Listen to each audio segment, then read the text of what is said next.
Recently, I read the best romance series I have ever read, and it's changed my life, like changed the chemicals in my brain, and we need to talk about it.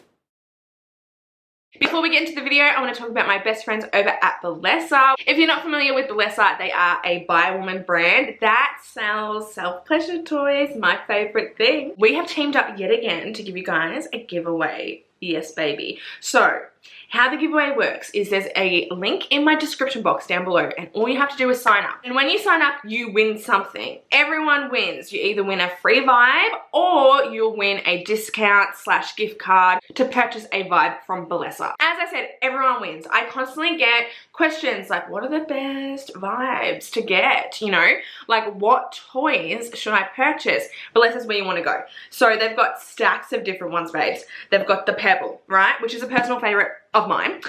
They also have the Air Vibe, which is also another personal favorite. And then they also have the Demi Wand, which I love. This is a new favorite. I also just want to shout out that Bellesa has discreet packaging. Some people don't want the mailman knowing what's getting delivered to their door, and I can appreciate that. Here's what the packaging for the Pebble looks like. Comes in this really cute pink packaging vibe. You know, I love pink. Inside the box, we've got a Polly Pocket situation going on with a charger. Okay, so these are not battery powered. They're charged by a USB point. This is what the Pebble looks like. It is silicone and waterproof, which is great. We love that. This is just cute, petite, does the job, okay? And it's just really cute. That's all I'm gonna say. It's cute, does what it needs to do. Here is the little suction cup, right? I'm gonna be careful with my words because I don't want my video to be demonetized, but you kind of get the gist on where this is meant to go. So then you have these buttons on the outside and you can change up the vibration pattern and also the speed, you know, because every girl's different, okay? Some girls like it a little fast. Some girls like it a little slow with a bit more rhythm. This gives you the chance to optimize it to your advantage, okay? So the Pebble is a absolute must in my household. With and without my partner too. As I said before, guys, if you want to win, like it's free, win a vibe or get a discount, sign up below, all right? Link is down below. We love them. They're amazing. Some of you girls literally message me and you're like, I'm just waiting for your next giveaway. Bellesa. Stop it, okay? Stop it. Yeah, so don't forget at the end of this video or right now to check the description box down below. Thank you to Bellesa for working with me yet again. I love you and I love what you do. I personally need to warn you guys, the lighting in this video today is going to be horrendous, okay? Might be a bit off-colored, might not even be in focus. It's that time of the year, okay? It's that time of the year. We're heading into spring and the sun at this time of the year just wants to annihilate the front of my house, which is where this room is. I read The Boys of Tommen and we need to discuss this. I don't even know what I'm gonna say. I just know that the chemicals in my brain have been tarnished, bitch. They've been changed for the rest of my fucking life, and I am so glad. God, I sound Australian when I say it like that. So, I am so glad that I gave this series another chance. I'm going to be super spoilery in this video. I am going to talk about scenes that affected me, feelings and emotions, just my whole experience reading The Boys of Tommen. Read the series before watching this video. But I know there's gonna be a lot of you guys that wanna know my opinions. I've had questions on Instagram. Is this YA? Is there spice? Do you think I'll like it? So before I get into the spoiler part where we discuss the actual stories, titles, my reviews, I will say right now that YA, I don't think it is YA. This series is heavy, baby. It's heavy. We're dealing with so many different types of traumas and just, different character arcs, baby. It's a heavy read. And it's dark, but it's not a dark romance. I wouldn't classify this as YA whatsoever. It's not very spicy. But I don't think this story and series is meant to be about the spice. It's very much teenagers falling in love that have intense backstories and come from really diverse, different family backgrounds. The spice isn't really important. Binding and keeping definitely don't have as much spice as what some people would like, but I didn't care about that. I loved Johnny and Shannon for Johnny and Shannon. Joey and Aoife's story has spice, but again, the spice isn't relevant to their story.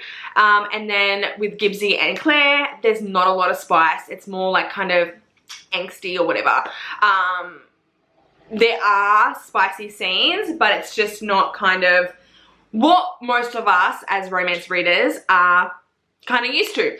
But that's okay. I feel like for these characters, there doesn't need to be a lot of spice. It's not about the sex. It's so worth it. I don't care if you're obsessed with gangbangs and reverse harems and shit, bitch. You need to read this series regardless of the fact that it doesn't have a ton of sex in it. But Joey and Aoife, we'll get to them. We'll get to them. I'm jumping ahead. I will be jumping ahead for the entire video because I did not make notes. I don't know where I'm going with this. I am just talking to my best gal pals about the most banging series I have read in such a long time. So without further ado, if you have not read The Boys of Tommen, which consists of Binding and Keeping 13, Saving and Redeeming 6, and Taming 7, get out of this video, go do yourself a favor and read this series. I actually attempted to read Keeping 13 like over a year ago and I could not get through it. It was during that time. We all know about the time. I had a kid, postpartum brain, I was battling depression. It was a whole situation. My brain just was not functioning as normal. So many of you guys were like, girl, what do you mean you're not getting into this? This is a masterpiece. And I just didn't believe them. But I was convinced because something in the waters, bitch. The universe was doing its damn thing. And I was on TikTok seeing edits and I was like, you know what? Something's telling me to read this series right now, so I picked it up. And I'm so glad that I did. Okay, so just go and give it a go. Go and give it a go.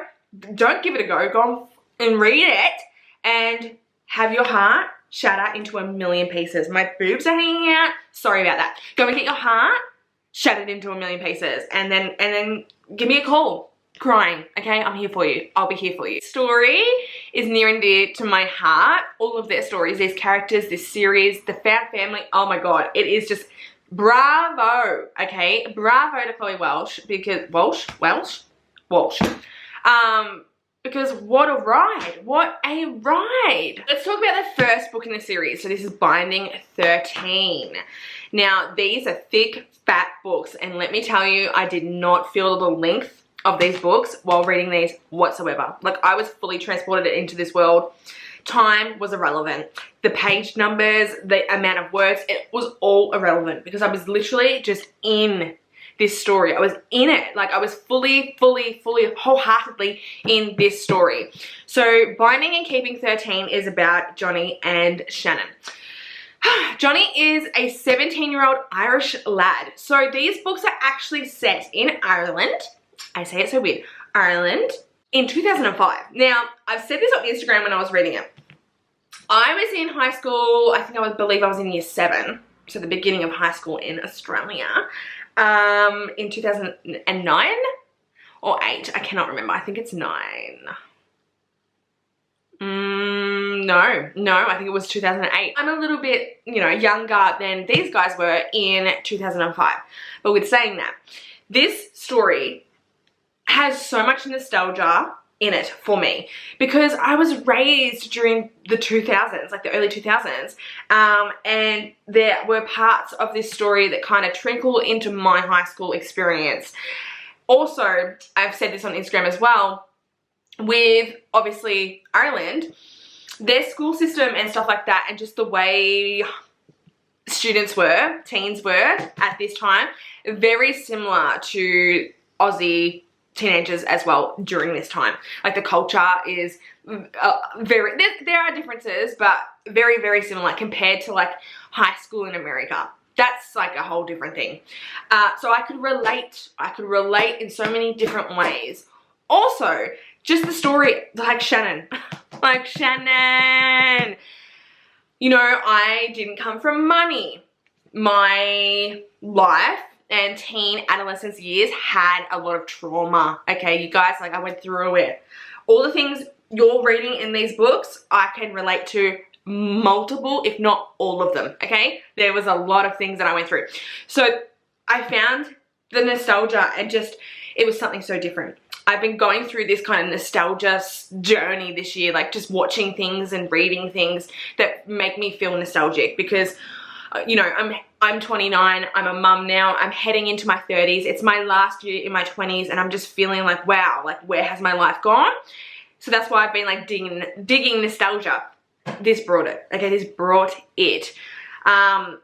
I just love the fact that it was set in Ireland because I get bored of reading things that are set in the States. I just do. So much media in Australia is just American based now. Like we don't even have many shows and shit that are our own. And you can tell because the kids, young kids these days in Australia, they have an American accent a lot of the time from TV and media and stuff. Anyway, so I love when I'm reading something, it's set somewhere different, and that just makes this so much more special. Johnny is a 17-year-old rugby player. Yeah, he's a rugby player. And he is going all in. Like, this is his destiny. He's gunning to play for his country. He's amazing. He's really good, whatever. He's like a giant sexy beast, okay? Johnny is divine darling. He also comes from money. His family are well off. His mum is like a fashion designer in bloody London, and his dad's a, what do you call it? A barrister. Is that the right terminology? Anyway, so his life is like set up for him. And he meets Shannon. Shannon is a new student at Tommen College, secondary college, and she is 15 and Johnny is 17. And Shannon comes from a housing estate with an alcoholic father, a mentally ill mother, and has gone through a lot of things. She has been bullied at her previous school, her public school that she went to, and it got so bad to the point that her mum was like, we need to put you in a different school because this is beyond. So she ends up going to Tommen with all these rich kids. And she settles up with her best friends from primary school, Claire and Lizzie. On Shannon's first day, she bumps into Johnny. They have a situation. You guys, when I say fucking slow burn, oh my God. I would definitely get off the video right now if you are still watching and haven't read this. Go, because I'm about to spoil everything. It takes a lot for me to cry. It takes a lot for me to feel connected and to relate to characters on this type of level. Shannon's story, the whole Lynch family, you guys, the whole Lynch, what the actual fuck was that? My heart is just always going to be with Shannon because growing up in such a dynamic, like in such a home, like with her father, like what the actual fuck? Teddy Lynch, come here bitch, because I would literally shake you with a toothbrush. I was distraught through most of this book, just reading Shannon's encounters with her father, reading Marie's encounters with Teddy, like so many feelings and thoughts. Johnny, though, stole my fucking heart. Like I have many book boyfriends, okay? And if I look at my book boyfriends, the ones that I love the most, there's a lot of cliches and they're like dark and just like brooding and just like, oh, mafia men and things like that. Johnny is the book boyfriend. Like I feel like his character is the most kind of, I want to say realistic to a dude that you would meet in real life. His love for Shannon, insane, okay? Their chemistry, everything about them, I just fell in love with them. I just opened up Binding 13 to this chapter, and it's when Johnny takes her to biddies. When he takes her to biddies, and then he beats down on those fucking students from her old school. Swoon, bitch, swoon. The butterflies were fucking flapping. They were flapping all over the joint. I love him and her so much, but I'll tell you what really, really got me. One of my favorite characters in this book, in this series, is Johnny's mother. Like, she is my idol. I am a mum. I have a son. She is what I want to be. Not like with money and stuff and how she dresses, but just the way she is with Johnny, like their relationship, her relationship with all the boys and like all of Johnny's friends and the Lynches and Shannon, and just the way she takes everyone on board and like cares for them, and you're her baby. Even if Johnny is her only child, anyone who is a part of her life, any child that is a part of her life is her fucking kid. And I aim to be like that with my son and like his friends, and just, I want to be that safe space, you know? I could cry because I just love that woman so much. I did get annoyed with Johnny because I just wanted their relationship, Shannon and Johnny's relationship, to just get there a little bit sooner, because it is a slow burn. And even like sexually, with Shannon experiencing all her first with him, I did want that to kind of speed up a little bit, and Johnny was like, you're not ready. And it's like, dude, she's hormonal. Everything's happening for her. She's going through it. Okay, maybe a teenage girl shouldn't be having sex when she's going through so many traumas, but she needs light at the end of her tunnel, and you can give her that. Give her an experience that's going to like wipe her fucking brain for a minute and let her feel like a normal teenage girl. Because I felt so sorry for Shannon throughout this story. The normality a teenage girl was meant to have, she didn't have. Like, and that is the saddest part for her story for me. Like, it's so unfortunate that there are teenage girls out there that don't get that luxury. Like, that's a privilege to be able to just be a teenage girl and that's it, and not deal with traumas and not deal with like family bullshit is a fucking privilege. And it broke my heart that she wasn't able to have that. I related to her 100%. I also, reading this story, fell obviously in love with Joey, which we'll get to my opinion on Joey and Eva soon. I cannot tell you the tears I bloody cried when Shannon's dad collapsed her fucking lung. Like that, wow, that broke me. And what broke me the most in that moment was the fact that Marie could still not choose her children over Teddy. And before we get into it, we need to address Marie as a whole. I hated her in these books. I hated her, but I also had so much empathy for her because she was a victim herself. And after the incident where Teddy literally beats the shit out of Shannon and her lung collapses and she ends up in hospital, and Darren appears again, and Darren's saying to Shannon, like, she's your mum, she's a victim too. I got where Darren was coming from, but I just feel like his angle, I'm like, your angle's off, brother. You haven't been here for like 5 years, and you're just, well, I've just read all this bullshit these kids have gone through, and you're coming here and telling, bitch. But I understood where he was coming from, because Marie was 15 when she had Darren. When she fell into, literally, fell into Teddy, she was 15 years old. And that man tormented her. She was a child. And I think this is the big, part of the big debate of like teens dating older men or dating above their age. Your mind, and believe me, I understand because I've been there too, your mind is so easily corrupted.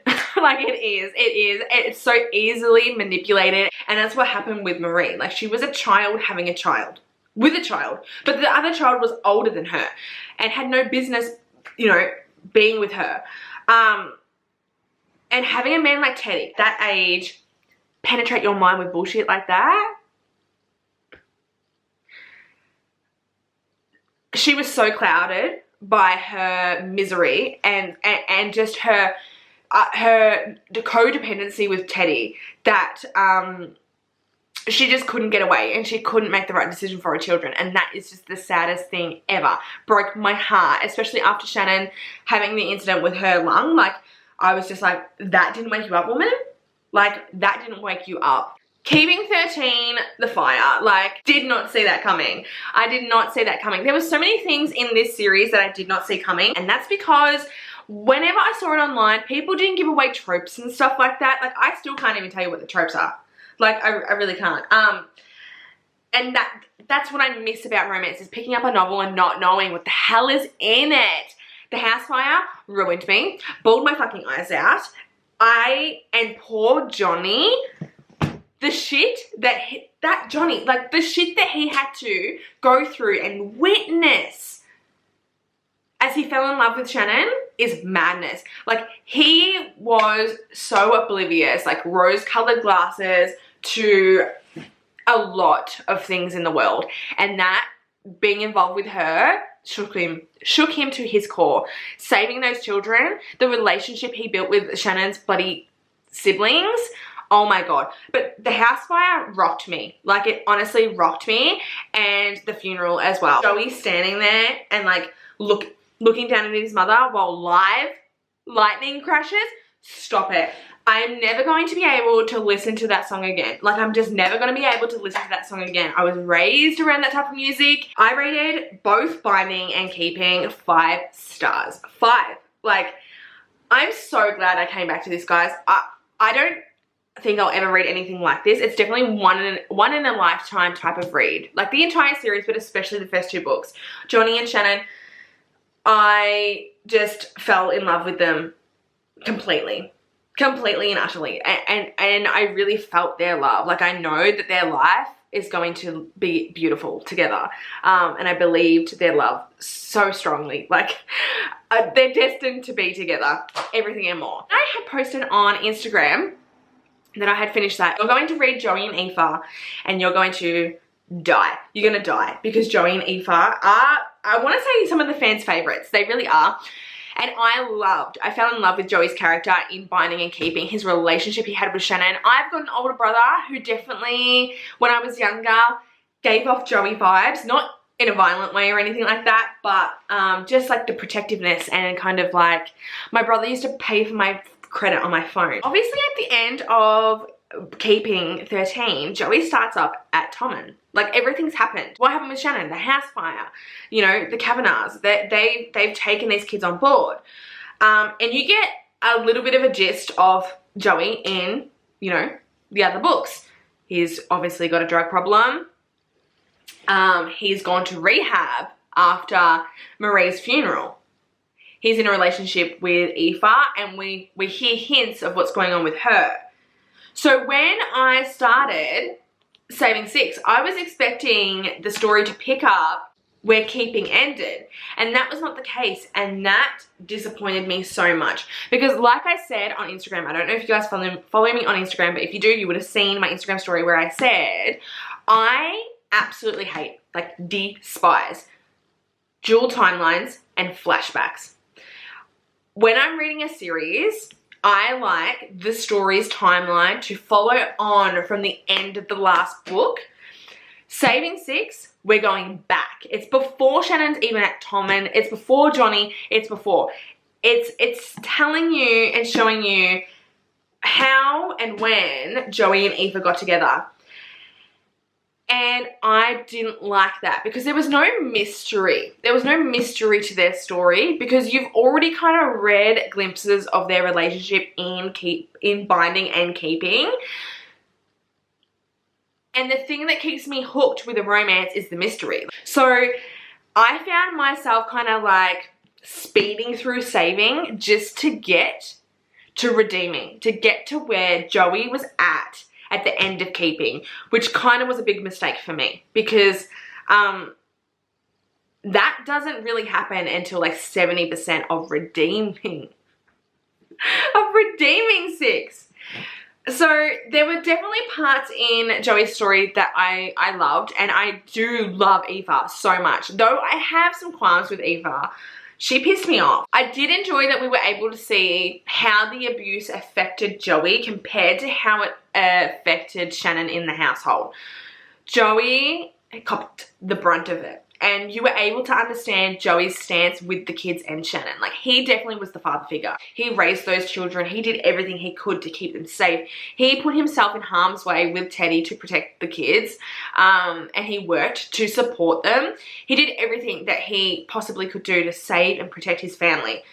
And seeing his point of view, reading his point of view, gave me more depth. Like there was more depth to Joey than what you saw in Binding and Keeping. So I enjoyed that. You know, I enjoyed seeing how he fell into drugs and like why he chose drugs to deal with his trauma. And yeah, so there were parts of the story I liked, but I did rate Saving only 3 stars, because it just wasn't what I wanted. It just wasn't what I wanted. Now, redeeming, I enjoyed a lot more because it definitely does take place more so around, because saving kind of is before Tommen, where redeeming isn't. Redeeming is during Tommen, Shannon, Johnny era. The pregnancy. I knew as soon as I read a couple of lines in the previous books in Keeping and Binding where Joey had said in the fight with Bella, you can't do that because you're conditioned. And he had mentioned something else as well. I knew straight away that Aoife was pregnant and I was ready for it. I was ready for it. I am so disappointed that I didn't get like the pregnancy part until towards the end of Redeeming. Also, I was pissed off with how she dealt with the pregnancy. She kept it a secret for way too long. And that really annoyed me. That's the only thing that really annoyed me about Aoife. I loved her and Joey together. I loved that she gave him everything. She was never going to give up on him and she was going to stand by him through everything. Going to his house, staying at his house, like putting herself in positions to prove to him, like, I see you, I see where you're living, I see how you're being treated, and I'm not going anywhere. Like, you deserve to have me and I deserve to have you. We are together in this. Beautiful, beautiful. Because I understand that, like, if you come from, you know, a home as a teenager or a young adult that, you know, is rough around the edges, whether there's abuse inside that house, drug abuse within that house, alcoholism, you don't want people seeing that. Like, you don't want to bring home your boyfriend or your girlfriend and have them see that, because you don't want them to be scared, you know, away from dating you. So for Aoife to be like, I see it, I still love you. Girl. That's a real one. That's a ride or fucking die. Which they say to each other multiple times in this novel. It 100% broke my heart that she kept her pregnancy such a secret from Joey. He should have been the first person to know. And I know she was terrified. Okay, teen pregnancies are scary as shit. I know. He needed to know sooner. He needed to know sooner because, you know, I honestly think if he knew about the pregnancy earlier, he wouldn't have spiraled as bad as he did. Because she kept saying, like, you know, I can't tell him because he's got so much going on. He needed to know so he could, like, prioritize what the fuck was going on in his family and himself before spiraling. You know, I just feel like it was a bad decision on her behalf. I was hyperventilating, like dying, when I read, you know, Shannon's collapsed lung, the house fire, Marie's funeral, from Joey's point of view. Like, his relationship with his mother, oh my God. Being a mum myself and having a son, I know he's only 2. Oh my God, like oh my God. He loved his mother so much. No matter how she treated him, his love was out of this world. He could never, ever, ever turn his back on his mother, and that was his downfall, unfortunately. Joey's downfall was the fact that he couldn't turn his back on his family. He couldn't pull a Darren. He couldn't just leave. Though we love him for it, that was his downfall. I reckon he would have saved himself so much fucking trauma. Like, why was Joey, like, why did he have to be the fucking bulletproof vest for the kids? Like, he took on every bullet head on, and that broke my heart. And seeing him just completely unravel and freak out and just, like, crumble before our eyes when Marie passed away, my heart died. Like, a piece of me died when Marie died. Like, that's how much this book and this series affected me. Like, I was all in, you guys. Like, I feel like these characters, we talk about found family. This is found fucking family. These are my family. Like, I know these characters through and through. They are my heart and soul. I have lived some of their stories. I have related to their stories. They are everything. Seeing Joey, like, become a dad, get clean, become a dad, be there for Aoife in the end. I know, like, for Aoife, like, it would have been so hard going through her pregnancy the way she did. So seeing them become parents, little bloody AJ, stop it. Beautiful. Now, Taming 7 is Claire and Gibbs's book, and you kind of have a, you know, notion in your head from the beginning of Binding that something's going on with them. They're best friends. Gibbsy is this, like, ADHD, like, chaotic person that has, like, a little bit of dyslexia, and he's just this really funny playboy. playboy type of dude who has this infatuation with Claire, and Claire has an infatuation with him. They've been best friends since childhood, and you know, everyone's like they're destined to be together. And Gibbsy, you read in all the other books, has his eyes set on Claire, but just not yet. But you don't know why. I read reviews of Taming on Goodreads after I finished it, and I was shocked that so many people disliked it. I loved Taming 7. I loved Taming 7 more than Joey and Eva. Yeah, like I loved the way this story was written more than Saving and Redeeming, because it kicks up, okay? Taming 7 starts off at the end of like AJ being born, Johnny and Shannon are together. Like that's where it starts, and that's why I loved it more, because it was moving forward in the timeline. The found family continued on in this story, and there were so many glimpses. Like you saw the Kavanaghs and the Lynch kids together. I loved that in Taming 7 we really saw this beautiful kind of like a friendship evolve between Johnny, Joey and Gibbsy. We also saw the downfall of Lizzie and Claire's friendship. We know that there is something going on with Hugh, Claire's brother, and Lizzie.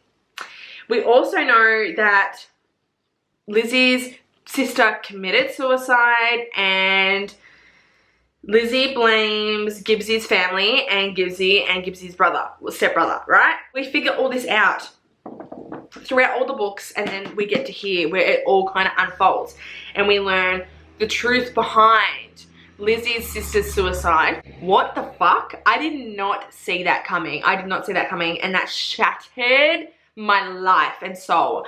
I was so pissed off, livid with Claire. I was livid with Claire that she read that fucking letter and she outed Gibbsy's trauma like that. I get why she did what she did, but I would have fucking pulled her aside and not screamed it at Lizzie in front of everyone.